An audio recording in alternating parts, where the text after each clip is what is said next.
Welcome to our spoken English class. ഇന്നത്തെ നമ്മുടെ ക്ലാസ്സിൽ പാവങ്ങളുടെ അമ്മ എന്നറിയപ്പെടുന്ന മദർ തെരേസ പറഞ്ഞ വാക്കുകളിലൂടെ നമ്മൾ ഇംഗ്ലീഷിൽ പുതിയ കാര്യങ്ങൾ നമുക്ക് പഠിക്കാം. മദർ തെരേസ പറഞ്ഞിട്ടുണ്ട്, piece begins with a smile. സമാധാനം ഒരു പുഞ്ചിരിയിൽ കൂടെയാണ് തുടങ്ങുന്നത്.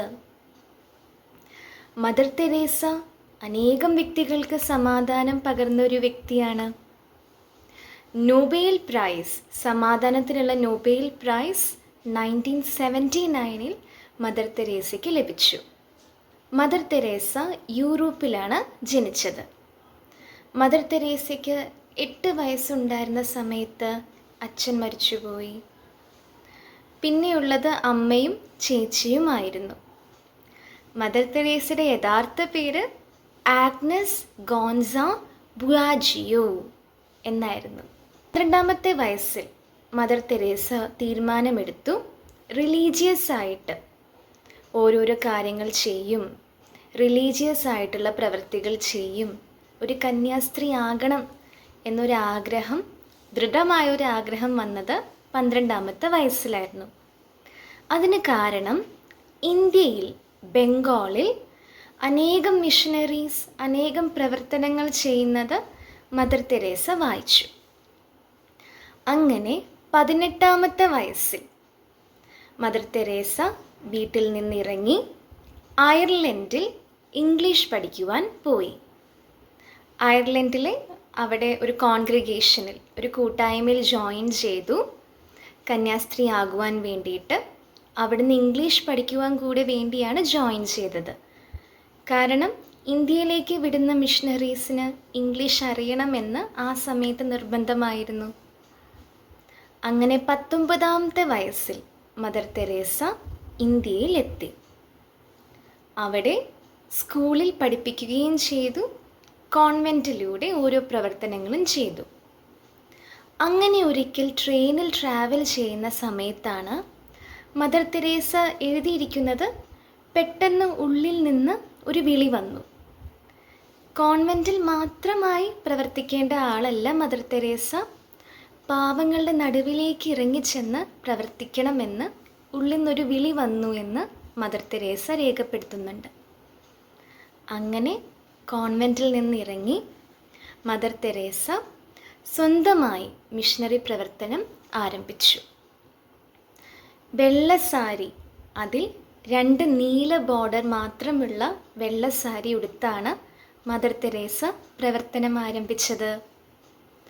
മദർ തെരേസ സ്വന്തമായി സ്കൂൾ സ്ഥാപിച്ചു. പക്ഷേ ആദ്യം ഇതിനുള്ള പണമെല്ലാം യാചിച്ച് ഓരോരോ സ്ഥലത്ത് പോയി ചോദിച്ചാണ് മദർ തെരേസ സ്വരുക്കൂട്ടിയത്. പിന്നെ ഓരോ ഫണ്ടും ഡൊണേഷൻസും വരുവാൻ തുടങ്ങി. മദർ തെരേസ പാവങ്ങളെ സഹായിക്കുവാൻ വേണ്ടി സ്കൂൾസ് തുടങ്ങി, ഓർഫനേജ് സ്ഥാപിച്ചു. അതേപോലെ കുഷ്ഠരോഗികളെ, എല്ലാവരും അറപ്പോടെ നോക്കിയ കുഷ്ഠരോഗികളെ മദർ തെരേസ അവരെയും ചേർത്ത് പിടിച്ചു. ഇങ്ങനെ രോഗികൾക്ക് ട്രീറ്റ്മെൻറ്റ് കൊടുക്കുവാൻ വേണ്ടി മദർ തെരേസ ആദ്യം ഇന്ത്യയിൽ സിറ്റിസൺഷിപ്പ് എടുത്തു. അതേപോലെ തന്നെ ഒരു ഹോസ്പിറ്റലിൽ ബേസിക് ട്രെയിനിങ് അവിടെ നിന്ന് പഠിക്കുകയും ചെയ്തു. അങ്ങനെ പാവങ്ങളെ നിറമനസ്സോടുകൂടി സഹായിച്ച ഒരു വ്യക്തിയാണ് മദർ തെരേസ. മദർ തെരേസ സ്വന്തമായി സ്ഥാപിച്ച ഈ ഒരു മിഷനറി പ്രവർത്തനം മിഷനറീസ് ഓഫ് ചാരിറ്റി എന്ന് അറിയപ്പെട്ടു. ഇപ്പോൾ 100ഓളം രാജ്യങ്ങളിൽ, ബംഗാളിൽ തുടങ്ങിയ ഈ ഒരു മിഷനറി പ്രവർത്തനം 100ഓളം രാജ്യങ്ങളിൽ ഇപ്പോൾ ചെയ്തുകൊണ്ടിരിക്കുന്നു. മദർ തെരേസയ്ക്ക് അമ്മയെയും ചേച്ചിയെയും പിന്നെ കാണുവാൻ സാധിച്ചില്ല. അമ്മയും ചേച്ചിയും അവിടെ നിന്ന് താമസം മാറിയിരുന്നു. ചില രാഷ്ട്രീയ പ്രശ്നങ്ങൾ കാരണം മദർ തെരേസയെ അമ്മയും ചേച്ചിയും കാണുവാൻ ഒരിക്കലും അനുവദിച്ചിരുന്നില്ല അവിടുത്തെ റൂളേഴ്സ്. അപ്പോൾ മദർ തെരേസയ്ക്ക് അത് എപ്പോഴും ഒരു വിഷമമായിരുന്നു. മദർ തെരേസ പറഞ്ഞിട്ടുണ്ട്, എൻ്റെ വയ്യാതെ ഇരിക്കുന്ന അമ്മയുടെ അവസാനത്തെ ആഗ്രഹം എന്നെ കാണണമെന്നാണ്. പക്ഷെ അത് സാധിക്കുന്നില്ല എന്ന് മദർ തെരേസ എഴുതിയിട്ടുണ്ട്. പക്ഷെ ആ സമയത്തും ദൈവത്തിൽ മദർ തെരേസ മുറുകെ പിടിക്കുന്നു. അപ്പോൾ ഈ മദർ തെരേസയാണ് സമാധാനം ഒരുപാട് പേർക്ക് നൽകിയത്. മദർ തെരേസ പറയുന്നു, piece begins with a smile.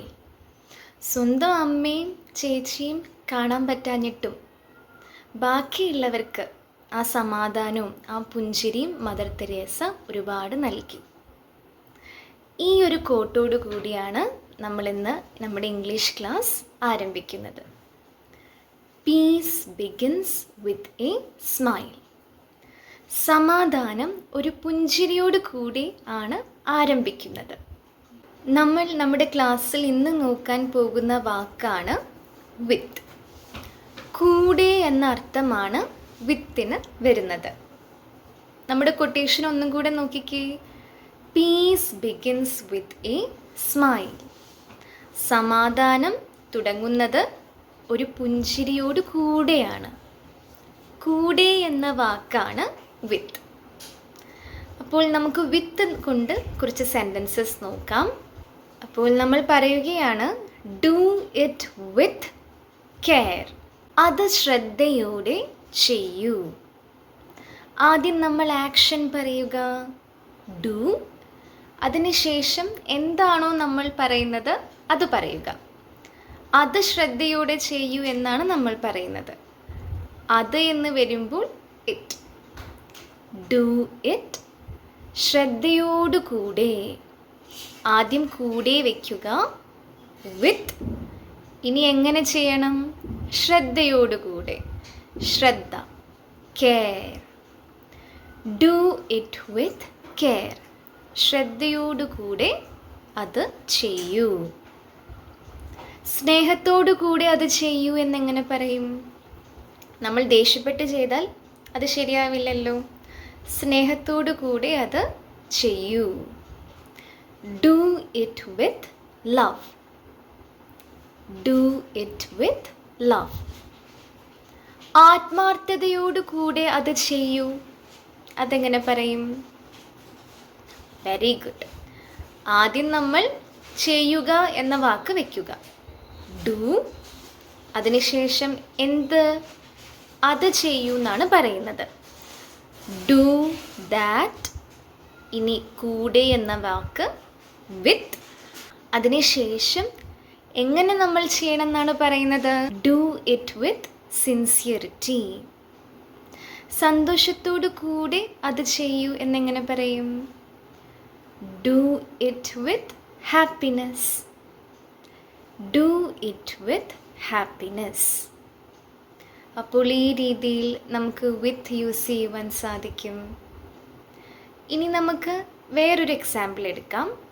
നമ്മൾ പറയുകയാണ്, കം വിത്ത് അസ്. ഞങ്ങളുടെ കൂടെ വരൂ. ഞങ്ങളുടെ കൂടെ വരൂ എന്നെങ്ങനെ പറയണം? Come with us. ആദ്യം ആക്ഷൻ പറയുക, കം. അതിനുശേഷം കൂടെ എന്ന് പറയുക, വിത്ത്. ആരുടെ കൂടെ? ഞങ്ങളുടെ കൂടെ. ഞങ്ങളെന്ന് പറയുമ്പോൾ അസ്. Come with us. ഞങ്ങളുടെ കൂടെ വരൂ. അവളുടെ കൂടെ വരൂ. നീ തനിച്ച് വരണ്ട, അവളുടെ കൂടെ വരൂ എന്ന് നമ്മൾ പറയുകയാണ്. Come with her. Come with her. സാൻഡ്രയുടെ കൂടെ വരൂ. Come with Sandra. Come with Sandra. അവരുടെ കൂടെ വരൂ. അവരെന്ന് പറയുമ്പോൾ them. അവരുടെ കൂടെ വരൂ എന്നെങ്ങനെ ഇംഗ്ലീഷിൽ പറയും? ആദ്യം ആക്ഷൻ വയ്ക്കുക, കം. അതിനുശേഷം കൂടെ എന്ന വാക്ക് വിത്ത്. ആരുടെ കൂടെ? അവരുടെ കൂടെ. Come with them. അവരുടെ കൂടെ വരൂ. എൻ്റെ കൂടെ വരൂ. Come with me. Come with me. നമ്മുടെ പ്രിയപ്പെട്ട ലാലേട്ടൻ പണ്ട് ശോഭന ചേച്ചിയോട് ചോദിച്ചിട്ടുണ്ട്, പോരുന്ന എൻ്റെ കൂടെ. അതെങ്ങനെ നമ്മൾ ഇംഗ്ലീഷിൽ പറയും? Will you come with me? നമ്മൾ കഴിഞ്ഞ ക്ലാസ്സിൽ നോക്കിയായിരുന്നു, ഭാവിയെക്കുറിച്ച് പറയുന്ന സമയത്ത് നമ്മൾ വിൽ അല്ലെങ്കിൽ ഷാൽ യൂസ് ചെയ്യണം. എന്നെക്കുറിച്ചോ നമ്മളെക്കുറിച്ചോ പറയുകയാണെങ്കിൽ ഷാൽ. വേറൊരു വ്യക്തിയെക്കുറിച്ച് പറയുകയാണെങ്കിൽ വിൽ. പോരുന്നോ എൻ്റെ കൂടെ? നമ്മളത് വേറൊരു വ്യക്തിയോട് ചോദിക്കുകയാണ്. അപ്പോൾ ആദ്യം വിൽ, ഇനി ആ വ്യക്തി. ആ വ്യക്തിനെ നീ എന്നാണ് നമ്മളിവിടെ പറയുന്നത്. വിൽ യു, വരുന്നോ, കം, കൂടെ, വിത്ത്, ആരുടെ കൂടെ? ലാലേട്ടൻ്റെ കൂടെ, എൻ്റെ കൂടെ എന്ന് പറയുകയാണ്. Me, will you come with me? പോരുന്നു എൻ്റെ കൂടെ. ഈ രീതിയിൽ നമുക്ക് സെൻറ്റൻസസ് ഉണ്ടാക്കുവാൻ സാധിക്കും. ഇനി നമ്മൾ പറയുകയാണ്, നമ്മൾ ഇൻവൈറ്റ് ചെയ്യുകയാണ്, ഞങ്ങളുടെ കൂടെ ഭക്ഷണം കഴിക്കൂ. Eat with us. ഇപ്പോൾ 3 വേർഡ്സ് കൊണ്ട് നമ്മൾ ഇൻവൈറ്റ് ചെയ്തല്ലോ. ഈറ്റ് വിത്ത് അസ്, ഞങ്ങളുടെ കൂടെ ഭക്ഷണം കഴിക്കൂ. ഇനി ഞങ്ങളുടെ കൂടെ പാടൂ എന്നെങ്ങനെ ഇംഗ്ലീഷിൽ പറയും? ആദ്യം ആക്ഷൻ പറയുക, വിത്ത് പറയുക, ഞങ്ങളെന്ന് വരുമ്പോൾ അസ്. ഞങ്ങളുടെ കൂടെ പാടൂ, സിങ് വിത്ത് അസ്. അപ്പോൾ ഈ രീതിയിൽ നമുക്ക് ഇൻവൈറ്റ് ചെയ്യുവാനും സാധിക്കും. ഞങ്ങളുടെ കൂടെ ഇരിക്കൂ, സിറ്റ് വിത്ത് അസ്. ഇനി നമ്മൾ ഒരു സ്കൂളിൽ പോയി എന്ന് വിചാരിക്കുക. അപ്പോൾ ടീച്ചർ പറയുകയാണ്, അമ്മയുടെ കൂടെ വരൂ. ആ കുട്ടി എന്തോ ഒരു കുസൃതി കാണിച്ചിട്ടുണ്ട്. അത് കുറച്ച് വലിയൊരു വികൃതി ആയത് കാരണം ടീച്ചർ പറയുകയാണ്, ഇനി അമ്മയുടെ കൂടെ വരൂ. Come with your mother. Come with your mother, നിൻ്റെ അമ്മ. അപ്പോൾ ഈ രീതിയിൽ നമുക്ക് വിത്ത് വീണ്ടും നമുക്ക് യൂസ് ചെയ്യുവാൻ സാധിക്കും. അപ്പോൾ ഒരു അച്ഛൻ പറയുകയാണ്, ആ കുട്ടിയെ ഞാൻ എൻ്റെ മോൻ്റെ കൂടെ സ്കൂളിൽ പോവാണ്, അത് അങ്ങനെ ഇംഗ്ലീഷിൽ പറയണം. I am going with my son to school. ഞാൻ എൻ്റെ മോൻ്റെ കൂടെ സ്കൂളിൽ പോവുകയാണ്. ഈ രീതിയിലും നമുക്ക് വിത്ത് യൂസ് ചെയ്യുവാൻ സാധിക്കും. ഇനി നമുക്ക് വേറൊരു സെറ്റ് എടുക്കാം. നമ്മൾ പറയുകയാണ്, കീപ് ദിസ് വിത്ത് യു. ഇത് നിൻ്റെ കൂടെ വെക്കൂ എന്ന് പറയുകയാണ്. നീ ഇത് വെക്കൂ എന്ന് പറയുകയാണ്. Keep this with you. ഇനി നമ്മളൊരു സാധനം കൊടുത്തിട്ട് പറയുകയാണ്, ഇത് നീ എടുക്കൂ, നിൻ്റെ കയ്യിൽ എടുക്കൂ. Take this with you. ഇത് നീ എടുക്കൂ എന്ന് പറയുകയാണ്. Take this with you. ഇനി നമ്മൾ പറയുകയാണ്, അവരെ നീ ഒന്ന് ഡ്രോപ്പ് ചെയ്യണം. അപ്പോൾ അവരെ ഒന്ന് കൂടെ കൊണ്ടുപോകൂ എന്ന് എങ്ങനെ പറയും? ഈ ഫോർമാറ്റ് യൂസ് ചെയ്ത് നമുക്ക് പറയുവാൻ സാധിക്കും. Take them with you. അവരെയും കൂടെ കൂട്ടൂ എന്ന് പറയുകയാണ്. Take them with you. ഇനി രാഹുൽ എന്ന് പറയുന്നൊരു വ്യക്തിക്ക് ഒറ്റയ്ക്ക് പോകുവാൻ ഒറ്റയ്ക്ക് പോകുവാൻ താല്പര്യമില്ല. അപ്പോൾ നമ്മൾ വേറൊരു വ്യക്തി പോകുന്നുണ്ട്. അപ്പോൾ നമ്മൾ പറയുകയാണ്, രാഹുലിനെയും കൂടെ കൊണ്ടുപോകൂ. Take Rahul with you. Take Rahul with you. രാഹുലിനെ നിൻ്റെ കൂടെ കൂട്ടൂ എന്നാണ് പറയുന്നത്. അപ്പോൾ നമ്മൾ ആദ്യം ആക്ഷൻ പറഞ്ഞു, ടേക്ക്. ടേക്ക് എന്ന് വെച്ചാൽ എടുക്കുക എന്നാണ്. രാഹുലിനെ നിൻ്റെ കൂടെ കൂട്ടൂ എന്ന് പറയുമ്പോഴും നമുക്ക് ടേക്ക് യൂസ് ചെയ്യാം. ടേക്ക് ആരെ? രാഹുലിനെ. രാഹുൽ കൂടെ എന്ന് പറയുകയാണ്. വിത്ത് ആരുടെ കൂടെ? നിൻ്റെ കൂടെ. You. Take Rahul with you. ഇനി നമുക്ക് വേറൊരു പാറ്റേൺ നോക്കാം. അപ്പോൾ നമ്മൾ പറയുകയാണ് I am travelling with my family. ഞാൻ എൻ്റെ കുടുംബത്തോടു കൂടെ യാത്ര ചെയ്യുകയാണ്. ഐ ആം ട്രാവലിംഗ്, നമ്മൾ യാത്ര ചെയ്തുകൊണ്ടിരിക്കുകയാണ്. ഒരു ആക്ഷൻ നടന്നുകൊണ്ടിരിക്കുന്ന സമയത്ത് ING യൂസ് ചെയ്യുക. ഐ ആം ട്രാവലിംഗ്, ഞാൻ യാത്ര ചെയ്തുകൊണ്ടിരിക്കുകയാണ്. ഒറ്റയ്ക്കല്ല, എൻ്റെ ഫാമിലിയോട് കൂടെ. വിത്ത് മൈ ഫാമിലി. അവൻ അവൻ്റെ ഫാമിലിയോട് കൂടെ യാത്ര ചെയ്തുകൊണ്ടിരിക്കുകയാണ്. He is travelling with his family. He is travelling വിത്ത്, അവൻ്റെ എന്ന് പറയുമ്പോൾ ഹിസ് ഫാമിലി. അവൾ അവളുടെ ഫാമിലിയോട് കൂടെ യാത്ര ചെയ്തുകൊണ്ടിരിക്കുകയാണ്. She is travelling with her family. She is travelling, അവളുടെ ഫാമിലി എന്ന് പറയുമ്പോൾ ഹർ ഫാമിലി.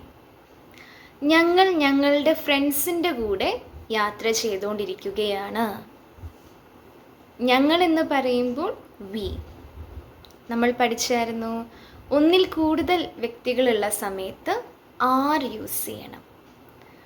വി ആർ, ഇനി ആക്ഷൻ. യാത്ര ചെയ്തുകൊണ്ടിരിക്കുകയാണ്. ട്രാവലിംഗ്, ആരുടെ കൂടെ? നമ്മുടെ ഫ്രണ്ട്സിൻ്റെ കൂടെ. വിത്ത് അവർ ഫ്രണ്ട്സ്, നമ്മുടെ ഫ്രണ്ട്സ് എന്ന് പറയുമ്പോൾ അവർ യൂസ് ചെയ്യുക. We are travelling with our friends. അവർ അവരുടെ ഫ്രണ്ട്സിൻ്റെ കൂടെ യാത്ര ചെയ്യുകയാണ്. ദേ ആർ ട്രാവലിംഗ് വിത്ത്, അവരുടെ ഫ്രണ്ട്സ് എന്ന് പറയുമ്പോൾ their ഫ്രണ്ട്സ്. ദേ, അവർ. ദേയും ഒന്നിൽ കൂടുതൽ ആൾക്കാരില്ലേ അവരെന്ന് പറയുമ്പോൾ? ദേ ആർ, ഇനി action. Travelling with their friends. അപ്പോൾ ഈ രീതിയിൽ കൂടെ, വിത്ത് എന്ന വാക്ക് നമുക്ക് യൂസ് ചെയ്യുവാൻ സാധിക്കും. അപ്പോൾ ഇന്നത്തെ ക്ലാസ്സിലെ ഹോംവർക്ക് ക്വസ്റ്റ്യൻസ് നോക്കിയാലോ? കഴിഞ്ഞ ക്ലാസ്സിലെ ആൻസേഴ്സ് ഡിസ്ക്രിപ്ഷൻ ബോക്സിൽ ആഡ് ചെയ്തിട്ടുണ്ട്. ഇന്നത്തെ ഹോംവർക്ക് ക്വസ്റ്റ്യൻസ് ഏതെല്ലാമാണെന്ന് നമുക്ക് നോക്കാം. എല്ലാവരും ഈ സെൻറ്റൻസസ് ഇംഗ്ലീഷിലേക്ക് ട്രാൻസ്ലേറ്റ് ചെയ്യുക. ഫസ്റ്റ് ക്വസ്റ്റ്യൻ, ഞങ്ങളുടെ കൂടെ പഠിക്കൂ. ഞങ്ങളുടെ കൂടെ പഠിക്കൂ. പഠിക്കൂ എന്ന് പറയുമ്പോൾ സ്റ്റഡി യൂസ് ചെയ്യുക. സെക്കൻഡ് ക്വസ്റ്റ്യൻ, ഞങ്ങളുടെ കൂടെ വരൂ. തേർഡ് ക്വസ്റ്റ്യൻ, റോഹൻ അവൻ്റെ ഫാമിലിയോട് കൂടെ യാത്ര ചെയ്യുകയാണ്. അപ്പോൾ എല്ലാവരും ആൻസേഴ്സ് അറ്റംപ്റ്റ് ചെയ്യുക, കമൻറ്റ് ബോക്സിൽ എഴുതുക. നെക്സ്റ്റ് ക്ലാസ് നമ്മൾ നോക്കുന്നതായിരിക്കും. ഇന്നത്തെ ക്ലാസ് ഇഷ്ടമായി എന്ന് വിശ്വസിക്കുന്നു. ഇഷ്ടമായെങ്കിൽ ഉറപ്പായിട്ടും like, comment, share and also subscribe. So see you in the next video. Have a nice day.